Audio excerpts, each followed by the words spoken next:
Hola, buenas tardes a todos, a todas, bienvenidos a esta reunión de los jueves del Instituto de Investigación de Historia del Derecho.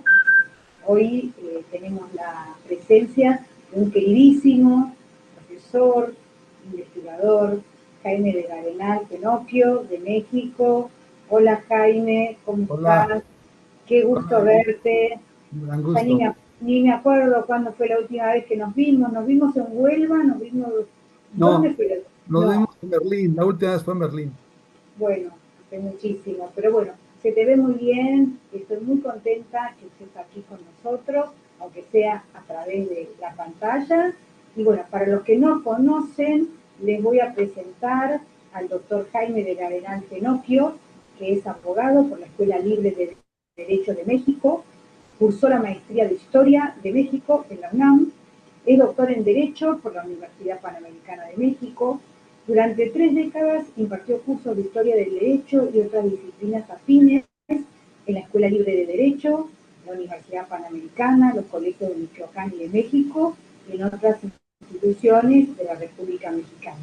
Es miembro corresponsal de la Academia Mexicana de la Historia y del Instituto Internacional de Historia del Derecho Humano.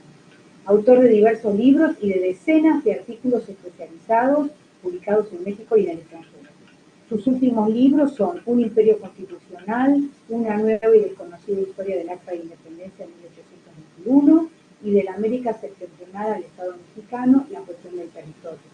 Ha sido investigador en el Centro de Estudios sobre la Universidad, en la Escuela Libre de Derecho y en el Colegio de Michoacán. Dirigió el Instituto de México en España y fue consejero cultural de la Embajada de México en España. Fue embajador de México ante Ecuador de 2013 a 2017 y ante la Santa Sede de 2017 a 2018. Actualmente dirige el Centro de Estudios Interdisciplinares AC. Sus áreas de investigación son la historia del derecho, la historia constitucional, la independencia de México, el pensamiento conservador y la historia de la Iglesia. Jaime, es un gusto tenerte acá con nosotros, así que te doy el micrófono, el piso es tuyo. Adelante. Muchísimas gracias. Bueno, yo quiero comenzar dando un agradecimiento muy sincero a los doctores y queridísimos amigos ya de muchos años, Ezequiel Abásolo y a Viviana Kluger, ¿verdad? Por la invitación que me hacen a participar a estas ya famosas conferencias que organiza el Instituto de Investigación e Historia del Derecho ya desde hace algunos años, repito, con gran éxito. Entonces me siento muy halagado, muy complacido por participar esta mañana. Sin más, inicio la plática breve, como me han pedido, acerca de una investigación que me ha provocado desde hace algunos años, que ya tengo un pequeño avance, un pequeño producto en este pequeño libro que editó la Academia de la Historia en México, la Academia Mexicana de la Historia, que lleva el mismo título de la conferencia del día de hoy.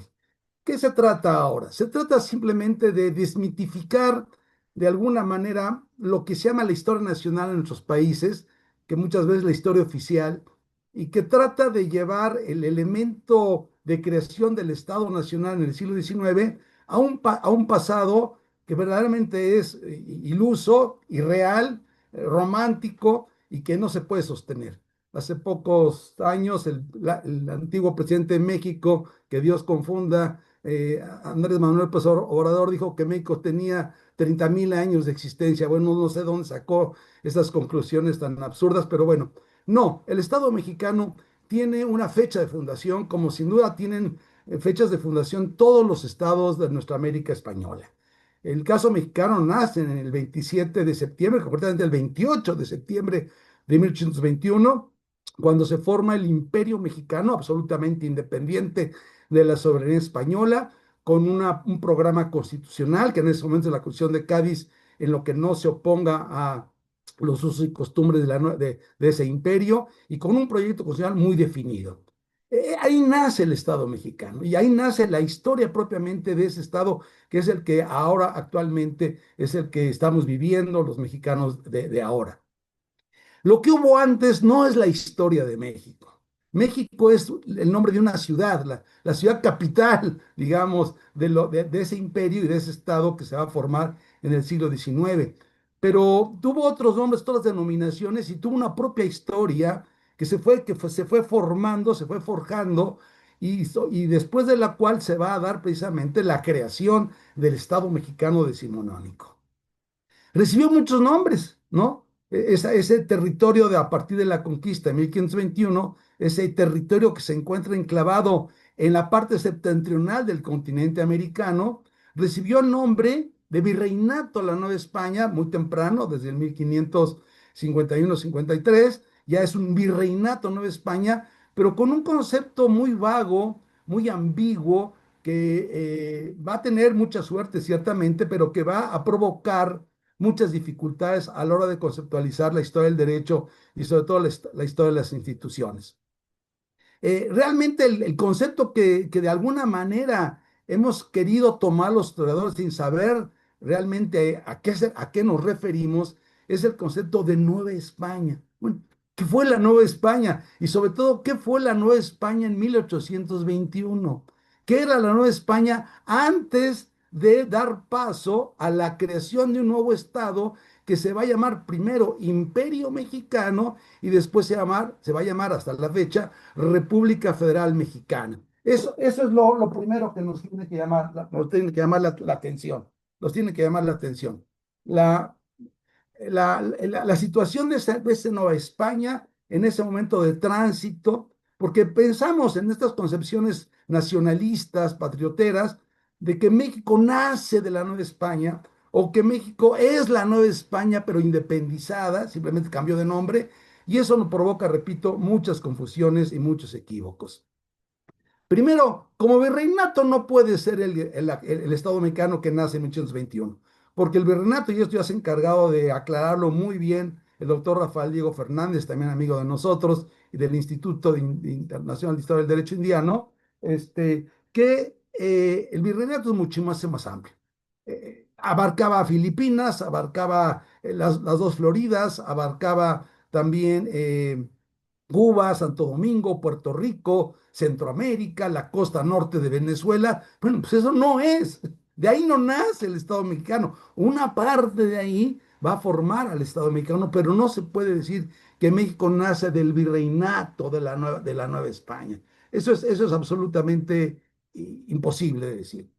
Hay otro concepto de Nueva España, como reino o provincia mayor, que fue precisamente el concepto que se le dio a los territorios ganados por Hernán Cortés, es decir, lo que hoy es el centro de México, dejando fuera la Capitanía General de Yucatán, dejando fuera todo lo que es el norte del actual México y de lo que fue después el virreinato, como es el Reino Nueva Galicia, el Reino de Nuevo León, el Reino de Nueva Vizcaya. El Reino de la Nueva España realmente es prácticamente el centro que va, digamos, del Pánuco hacia Sinaloa y que se para realmente en Chiapas y se para en Tabasco. Esa parte central es lo que se le dio a Cortés como reino o provincia mayor.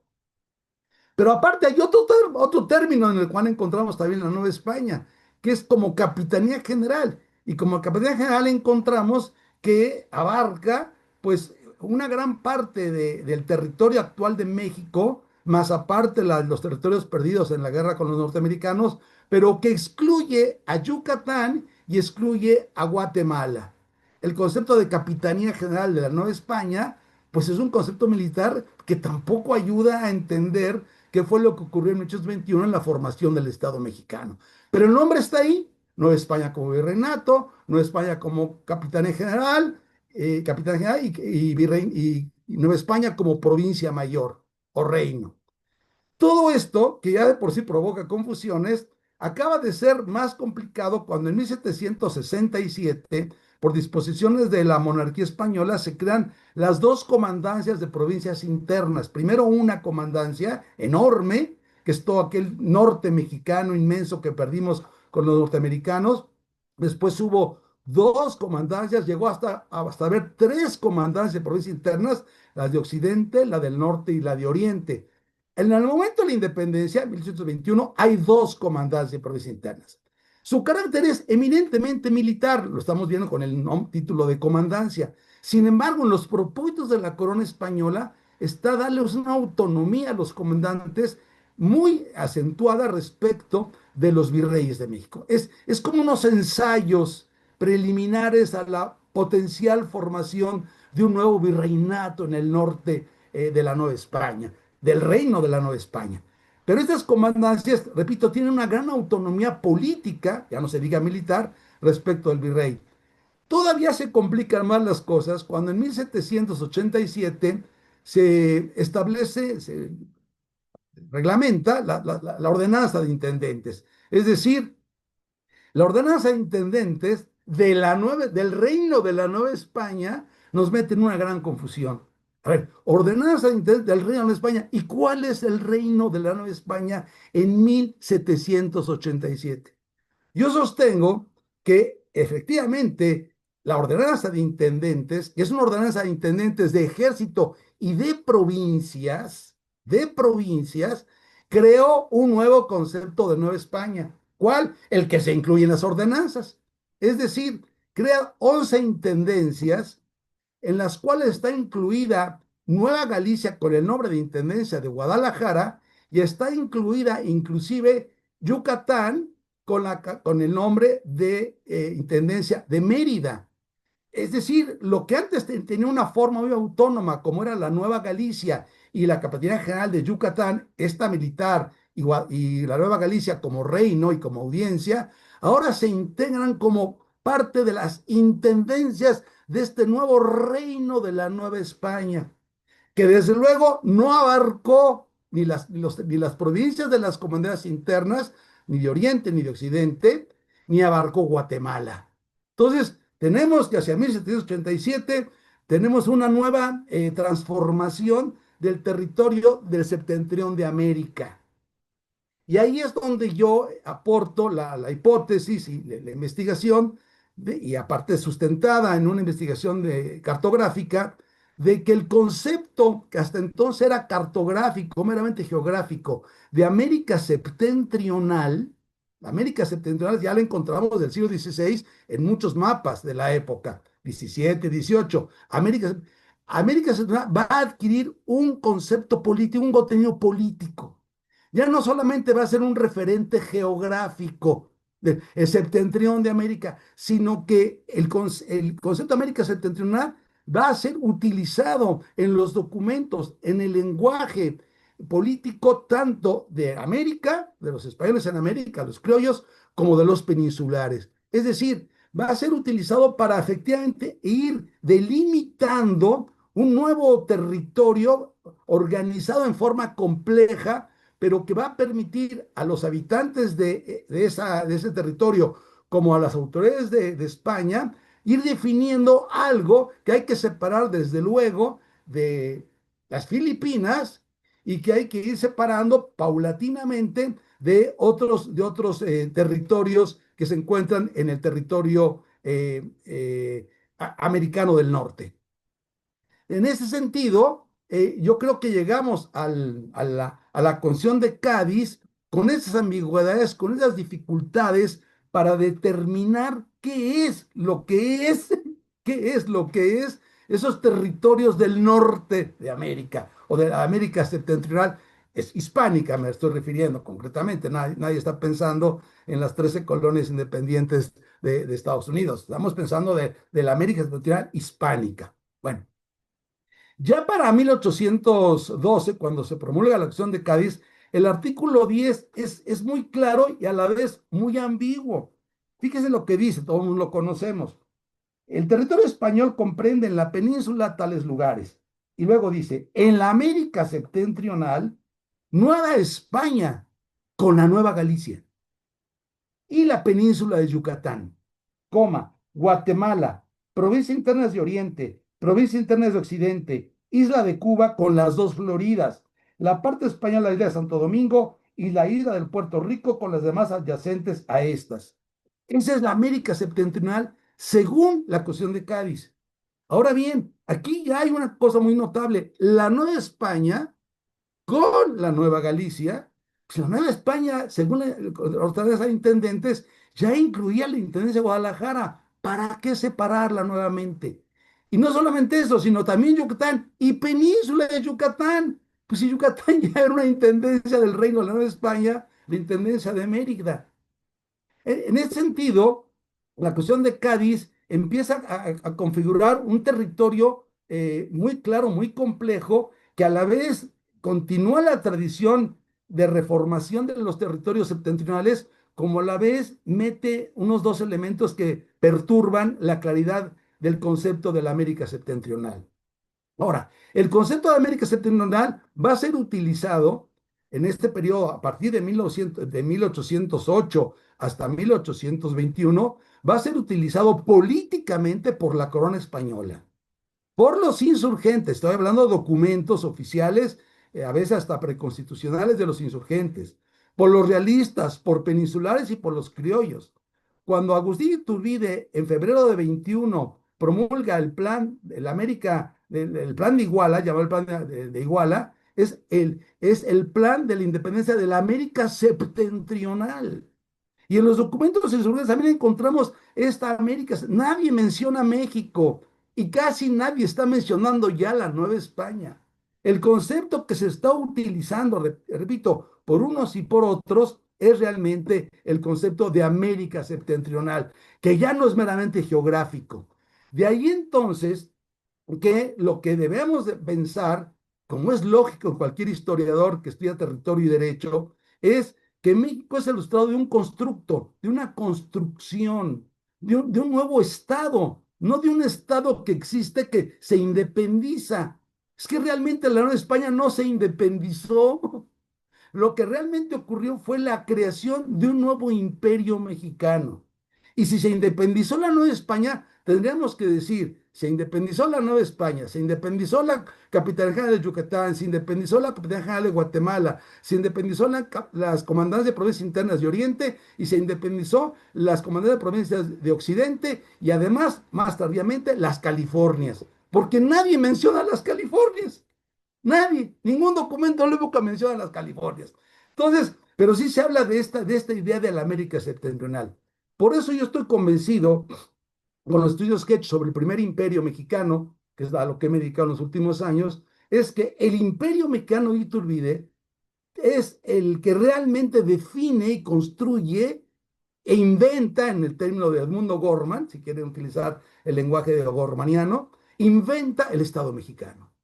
Y efectivamente no solamente lo inventa a partir de una voluntad política de un emperador, de un plan promulgado en Iguala, sino que este plan es el resultado de una gran convocatoria a las distintas partes territoriales que estaban formando parte de esa América septentrional. ¿Por qué digo parte de esa América septentrional? Porque desde luego ya no están las Floridas, ya se vendieron a Estados Unidos en 19, ya no está Cuba, no está Santo Domingo, no está Puerto Rico, pero sí está la América Central, sí está la Capitanía General de Guatemala. Y entonces fíjense cómo el imperio mexicano se construyó durante 2 años con estas grandes partes, ¿no? Que se encuentran en el artículo 10, en algunas partes de las que se menciona en el artículo 10 de la Acción de Cádiz. ¿Cuáles son esas partes? Las dos comandancias de provincias internas, Oriente y Occidente, la Nueva Galicia, la Nueva España, la Capitanía General de Yucatán y la Capitanía General de Guatemala. No es que se haya unido Centroamérica a México, es que todos se unieron para dar paso a México. Esa es la aportación que quiero dejar. No es que Centroamérica se incorporó a México, sino que se incorporaron para formar el Imperio Mexicano, tanto las dos comandancias como la Nueva Galicia, como la Capitanía General de Yucatán y como Guatemala. Y eso formó el Imperio Mexicano. Y eso formó el Estado mexicano independiente. Ahí nace como algo nuevo y que nada tiene que ver con la Nueva España, o solamente una parte, perdón, de ello tiene que ver con la Nueva España. Bueno, llegamos al imperio. El imperio efectivamente tuvo también el mérito, el primer mérito, de incorporar en su constitución, ¿verdad? Y ahí hay un proyecto de constitución que ya encontré y que ya publiqué, otras dos entidades territoriales que todo mundo había desconocido: Nuevo México y las dos Californias, la Alta y la Baja California. O sea, con el Imperio Mexicano nace el territorio del Estado mexicano independiente. Ahora, esto va a ser también objeto de una reflexión a la caída del imperio, cuando viene la formación de la República Federal, porque para entonces la Capitanía General de Guatemala se habrá separado, se habrá separado. Por eso, cuando se dicta el acta constitutiva de la Federación en enero de 24, que es el documento, digamos, el acta de nacimiento de la Federación de la República Federal Mexicana, ya no se menciona a Guatemala, se ha perdido, se ha separado. Pero sí se sigue mencionando, fíjense bien lo que dice el acta constitutiva, su artículo primero. La nación mexicana se comprende las provincias comprendidas, se compone, perdón, se compone de las provincias comprendidas en el territorio llamado antes Nueva España. Uno quedaría, bueno, ahí se quedó. No, y sigue diciendo, el que se decía Capitanía General de Yucatán y el de las comandancias de provincias internas de Oriente y Occidente. Pues ya no entendí. O sea, como dice Rafael Diego Fernández, si hablamos del virreinato, el virreinato no comprendía las comandancias, no comprendía Yucatán, no comprendía Nueva Galicia, no comprendía Guatemala. Entiendo que Guatemala ya no, pero ¿por qué hacer referencia a un virreinato y luego hacer la separación entre Yucatán y las comandancias? Porque realmente, como dijo Rafa Diego, el acta constitutiva está haciendo un mal uso del término virreinato. Realmente debe haber dicho, tanto la acta constitutiva como después la Constitución de 24, el territorio de la República Mexicana se forma sobre el reino de territorios del reino de la Nueva España, del reino de Nueva Galicia, Yucatán y comandancia de provincias internas de Oriente y Occidente y las Californias. Cosa que sí hizo la Constitución de 24. La Constitución de 24, que es de octubre del mismo año de 24, sí añade las Californias. Repite la misma fórmula del acta constitutiva, pero añade las Californias. Y se entiende que Nuevo México sí pertenece a la Capitanía General a las Comandancias General de Provincias Internas de Occidente.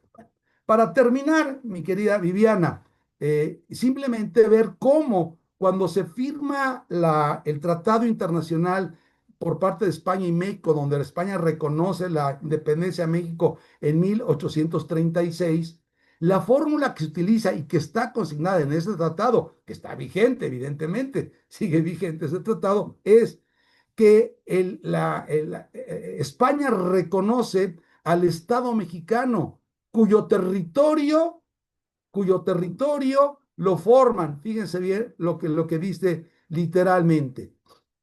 Dice, reconoce la independencia de la República Mexicana compuesta de los estados y países especificados en su ley constitucional, a saber, el territorio comprendido del virreinato llamado antes de Nueva España, el que se decía Capitanía General de Yucatán, el de las comandancias llamadas antes de Provincias Internas de Oriente y Occidente, el de la Baja y Alta California y los territorios anexos e islas adyacentes que en ambos mares está actualmente en posesión la expresada República. Es decir, repite lo que dijo el artículo correspondiente de la Constitución de 24. Es decir, vuelve a hacer referencia a un virreinato que no sé de dónde realmente sacaron, que supuestamente incluye al viejo reino novohispano y al reino de la Nueva Galicia, pero que sigue separando el concepto de la Capitanía General de Yucatán, exprofeso, y las comandas de provincias internas. Es decir, el concepto de América Septentrional sirvió en su momento entre 1787 y durante el proceso de la independencia y sirvió para conformar el nuevo Estado independiente que ya no se va a llamar, desde luego, Nueva España, tampoco se va a llamar ya América Septentrional, aunque hubo la intención de llamarlo así, sino que va a llamarse primero Imperio Mexicano y después República Federal Mexicana. Pues ese es el contenido de la plática, me queda Viviana. Estoy a sus órdenes. Bueno, muchísimas gracias y muchísimas gracias por haber sintetizado esta investigación se ve ardua en los minutos que te dimos. Y ahora, bueno, vamos a abrir este espacio para comentarios. Nos quedan pocos minutos, así que a lo mejor recibimos las preguntas y salimos de este Zoom y volvemos a entrar con el mismo link para que puedan hacer las preguntas. Acá te cuento, Jaime, que te está mandando saludos Emilia Iniesta, de España, de Alicante, que tenemos a Salvador Latorre, que también es de Alicante, tenemos a varias personas de Argentina, del interior de Argentina, y claro, ahora tenemos menos gente porque cuando nosotros empezamos con este ciclo que vos alabaste tanto, estábamos todos encerrados, ahora estamos todos trabajando y en Argentina ahora son las 3 de la tarde. Así que no todos a las 3 de la tarde pueden unirse al Zoom. Pero como esto va a estar subido a nuestro canal de YouTube, que ya tiene casi 200 videos, el que no puede estar presente va a poder verte y escucharte a través del canal de YouTube. Así Perfecto. que eso nos deja más tranquilos. Bueno, ahí presentate, hay una pregunta, Salvador, presentate por favor, abrite el micrófono, hace la pregunta y seguramente la respuesta la va a dar el doctor cuando volvamos al segundo punto. Muchas gracias, doctora Viana. Gracias por la invitación. Para mí siempre es un placer estar en estas charlas. Como bien saben, felicitar al doctor Jaime del Arenal, que exposición. Yo no soy, eh, soy un poco neófito en lo que ha explicado y la verdad que ha sido maravilloso. Le felicito por ello. Y mientras hablaba, claro, yo siempre tengo un gran cariño a la Constitución de Cádiz, ¿no? La Constitución de Cádiz, la Pepa, que la llamamos nosotros, bueno, que tiene el nombre de la Pepa. Pues claro, usted ha nombrado el artículo 10 y he mirado el artículo 10 y lo he leído un pelín. Y la verdad, qué chiquitos nos hemos quedado la España, los españoles, qué chiquitos, pero muy chiquitos. En fin, esto no se está enseñando actualmente. Es una pena que no se esté enseñando actualmente en historia del derecho, no se esté enseñando en el constitucional este artículo, esta constitución. Y sobre todo, lo que más me llama la atención no es solo eso, es el artículo 18. Son ciudadanos aquellos españoles que por ambas líneas traen su origen de los dominios españoles de ambos hemisferios, que están avecindados en cualquier pueblo de los mismos dominios. España no ha sido como los anglosajones, que arrasó donde puso los pies. En fin, la leyenda negra que a veces no tenemos que soportar los españoles.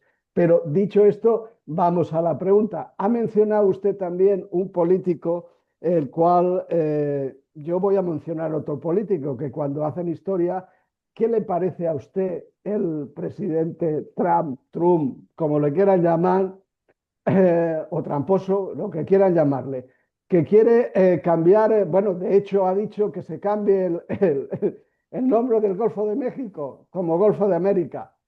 En fin, y la otra pregunta sería, ¿hasta cuándo estuvo vigente o la Constitución de Cádiz? ¿Hasta la Constitución de 1824 que tuvieron ustedes? ¿O fue algún precepto siguió en la Constitución de 1857? Esto sería mi pregunta. Bueno, al Muchas principio gracias. con lo segundo, que es un poco más pertinente. Jaime, ¿sabes qué? Vamos a salir porque ya me Ah, está avisando que nos quedan pocos minutos. Volvemos a entrar por el mismo link, ¿eh? ok. Y ahí ya contestás tranquilo, ¿ok? Nos vemos en unos minutos, los que estamos, ¿sí? Vale.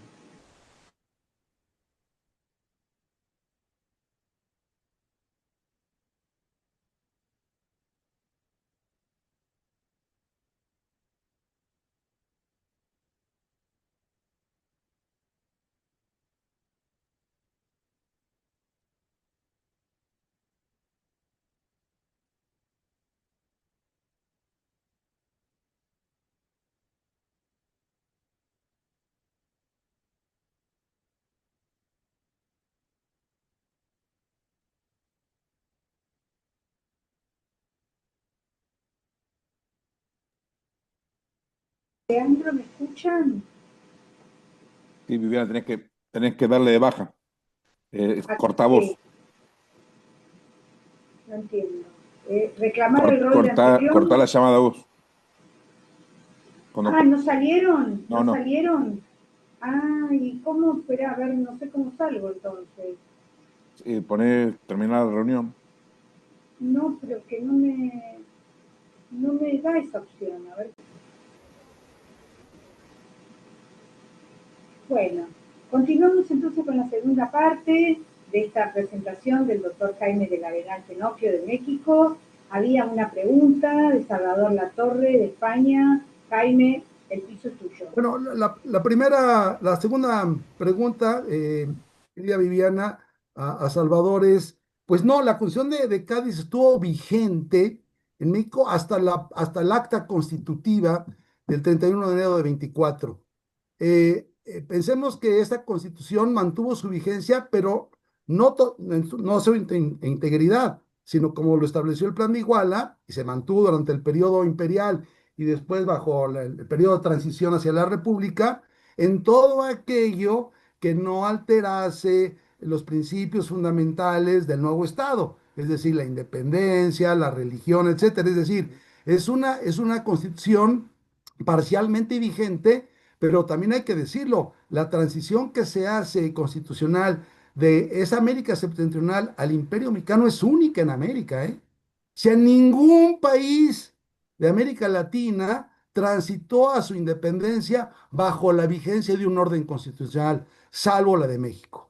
México sí mantuvo la vigencia de la Constitución durante el periodo de su independencia, repito, con la acotación de, salvo en lo que se opusiera a los principios fundamentales signados en el Plan de Iguala, en el Tratado de Córdoba y en el Acta de la Independencia. En todo lo demás, seguiría, y claro, también el primer Congreso Constituyente y el segundo Congreso Constituyente fueron dando disposiciones que poco a poco iban derogando disposiciones parciales de la acción de Cádiz, pero como tal se mantuvo vigente hasta el acta constitutiva de enero de 1824. Respecto a la primera pregunta, bueno, yo creo que ni vale la pena, ¿no? O sea, esos son los deseos de un señor medio loco que cuando se vaya, se va a morir, algún día todos nos vamos a morir, pero él Sí, más que desde luego.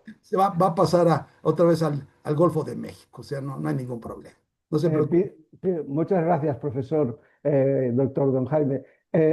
Pido disculpas, pero no me está funcionando la cámara. Estoy en otra ubicación de No la se preocupe. normal y lo siento que esté en negro, pero no No es se de mi preocupe. voluntad.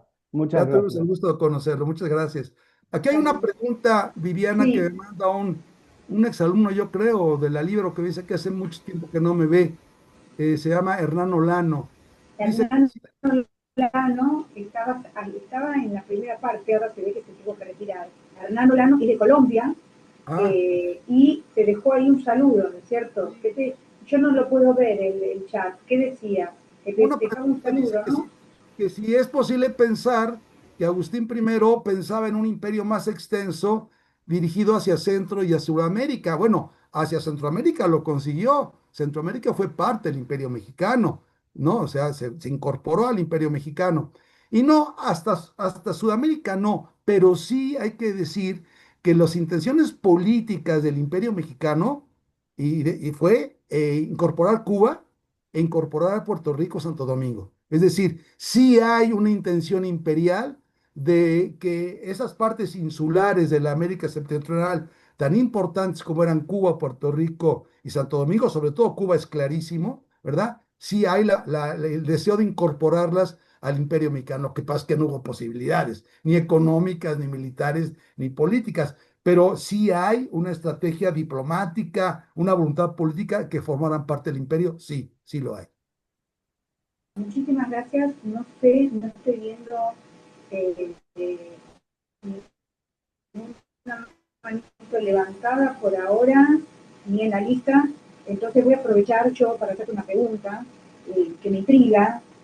Tal vez es muy largo y muy difícil de explicar, pero bueno, vos lo podrás resolver, lógicamente. Cuando dijiste que se pasó de un concepto geográfico a un concepto político, si podés desarrollar un poquitito cuáles fueron las bases de esa idea política para esa configuración geográfica, fundada en un motivo político. Precisamente es el objeto de la investigación.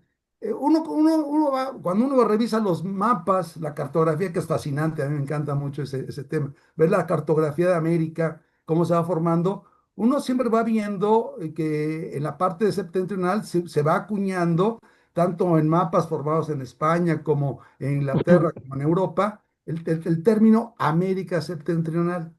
Claro, nunca está limitado, nunca se dice los límites, porque es un mapa todo, sobre todo en la parte norte, tan difuso, porque no se ha explorado el norte, el septentrión americano, entonces, pues quién sabe hasta dónde llegue, ¿no? Pero efectivamente se habla de la América septentrional, el concepto en sí no es del siglo XVIII, desde el siglo XVI. Y sin duda es una referencia a una geografía. ¿Cuál es? Pues la geografía del norte de América, ¿no? Ahora, eso que se encuentra en la cartografía, pero que no se utiliza en los documentos políticos ni jurídicos de el periodo indiano, es decir, ya está. Adelante, entonces continuamos con la última parte de la presentación. Decía yo que el concepto geográfico es muy anterior, pero ¿por qué el político? Porque ningún documento de derecho indiano, digamos del siglo XVI, XVII, XVIII, documentos así formales, el término América septentrional aparece, sino como referente geográfico. En cambio, en los documentos, y no nada más mencionó la Constitución de Cádiz en su artículo 10, sino documentos previos ya desde las reformas borbónicas, y yo creo que es un concepto que el reformismo borbónico comenzó a aprovechar. Es decir, ¿cómo distingo un territorio tan complejo que no quiero que esté sometido a un virrey? Ya no quiero que ese virrey todopoderoso que manda hasta en las Filipinas y hasta en el Caribe, ya no lo quiero, sino quiero mermar el poder de ese virrey, y lo hago a través de dos comandantes militares y manteniendo la Capitanía General de Yucatán y la Capitanía General de Guatemala, que son los conceptos claves en un periodo donde ya los ingleses, los rusos y los norteamericanos, pues ya quieren aprovechar ese territorio septentrional. Entonces la propia España acuña o empieza a utilizar ya no el concepto de virreinato, sino el concepto de América septentrional para ir definiendo una estrategia geopolítica, algo que a la larga, a mi modo de ver, vendrían a ser dos grandes territorios virreinales. Si no es que tres audiencias, ya no solamente la audiencia, o cuatro audiencias, ya no solamente la de Guatemala, la de México y la de Guadalajara, sino también la de Saltillo. Es decir, hay un proceso como desmembración de ese territorio norte del Imperio Español. Sin embargo, al mismo tiempo que hay esta etapa de descomposición, el concepto se acuña para efectivamente eh, darle un nuevo contexto, un nuevo contenido, donde efectivamente ya queda excluido definitivamente Filipinas, pero ahora también queda ubicado claramente lo que es la Nueva Galicia, lo que es la Yucatán, lo que es la Nueva España en sentido estricto, y lo que son las inmensas y enormes provincias del norte, oriente y occidente. Entonces ya por eso en los documentos, e incluso insurgentes, Viviana, cuando uno ve la Constitución de Apatzingán y empieza a ver muchos de los documentos insurgentes y trigarantes, la trigarancia de Agustín Iturbide, no se refieren a México, no se refieren a Nueva España. Todos están hablando de la América septentrional, de la América septentrional. Es un concepto que va teniendo ya características no geográficas, sino políticas. De tal suerte que culmina todo con el Plan de Iguala. El Plan de Iguala lo que declara es la independencia de la América septentrional. No dice acta de independencia de México, ni dice acta de independencia de la Nueva España. No, no. Dice la América septentrional. Ahora, ¿qué va a formar esa América septentrional? Pues lo que está diciendo la Constitución de Cádiz en 12. Esas son las partes de América septentrional. Ahora, y lo que está provocando Iturbide al formar el imperio es precisamente la conformación de esa América septentrional en un nuevo Estado libre y soberano, con una soberanía que es el imperio mexicano, con capital ya no en Madrid, sino capital en la Ciudad de México. Eso ya es una transformación geopolítica impresionante, inédita y novedosa en la historia del territorio del continente americano. Bueno, muchísimas gracias y muchísimas gracias por la presentación me imagino todo el trabajo de investigación que ha estado detrás para el libro que nos están mostrando, porque en realidad esto es básicamente la presentación de tu libro. Ahí hubo una manito de Fernando Pérez. Fernando, no sé si querías hacer una pregunta o hacer un saludo. Si querés, abrir el micrófono, presentarte. Muchas gracias, doctora Kluger. Bueno, pues saludar al doctor Jaime del Arenal, fue mi profesor en la Universidad Panamericana ya hace varios ayeres y me da mucho gusto verlo por lo menos a través de este mecanismo y bueno, a través de la distancia he conocido de sus grandes alcances políticos y jurídicos para nuestra república. Doctor, ¿dónde podremos encontrar su obra? ¿Cómo será posible que podamos entrar a fondo a su estudio? Bueno, el libro del Imperio Constitucional está publicado por el Colegio de Michoacán y por Editorial NUM. Se consigue desde luego en Amazon, en Mercado Libre, y se consigue. Sí, es lo más fácil de decirte, ¿no? Y el pequeño libro de la Academia de la Historia, que es un libro, repito, introductorio, casi un ensayo, ese lo consigues en la Academia Mexicana de la Historia, que está ahí, muy cerca de la Libre de Derecho, por la calle de Revillagigedo ahí, y si no, en cualquier feria del libro que organiza el Instituto de Misiones Históricas de la UNAM, la Academia participa siempre con su fondo editorial, y ahí lo consigues, es este chiquito que está aquí mencionado. Muchas gracias, doctor, le agradezco. Saludos, Fernando, saludos. Los argentinos vamos a tener que comprarlos cuando vayamos a México el año que viene. Ahora que vengan al Congreso de Derecho Indiano el año que entra, que van a venir, lo van a... Claro, ahí lo podemos comprar. Yo se los guardo. Muy bien. Bueno, muchísimas gracias, Jaime. La verdad que estoy muy contenta porque esto no lo dije al principio, hace varios años que yo estoy detrás tuyo para que des una charla en nuestro instituto.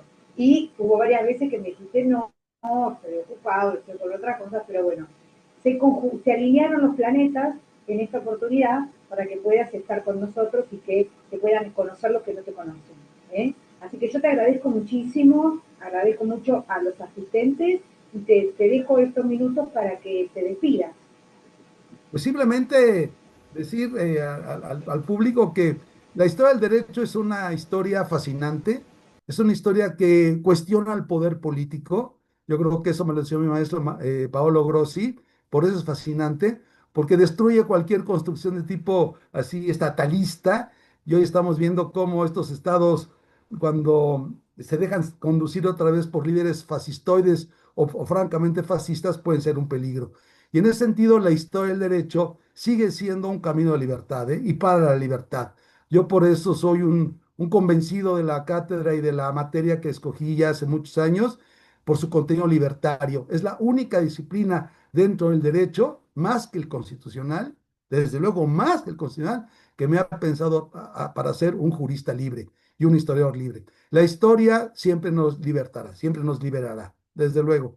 Y sobre todo de las ambiciones del poder. Es lo que diría yo como finalizar. Bueno, muchísimas gracias. Vos sabés que no sé si sabés que estamos editando una obra colectiva que la va a publicar el Instituto de Investigaciones Jurídicas de la UNAM sobre la historia del derecho en distintos países del mundo. Estamos armando la introducción y estoy leyendo detenidamente cada uno de los trabajos, que son excelentes, y cada uno de los que contribuyen habla sobre la historia del derecho en su respectivo país. Por México escribe Oscar Cruz Barney, España, Francia, hay 20 trabajos. Qué bueno. 20 países.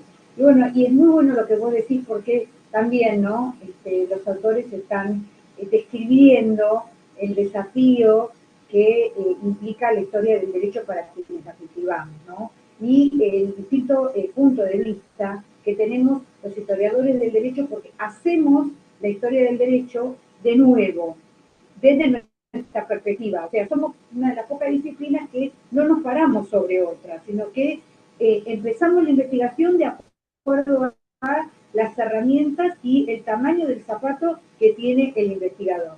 Eso lo está diciendo Faustino Martínez Martínez de España en la obra. Así que bueno, ojalá que pronto la podamos tener publicada y bueno, creo que también va a ser algo muy importante.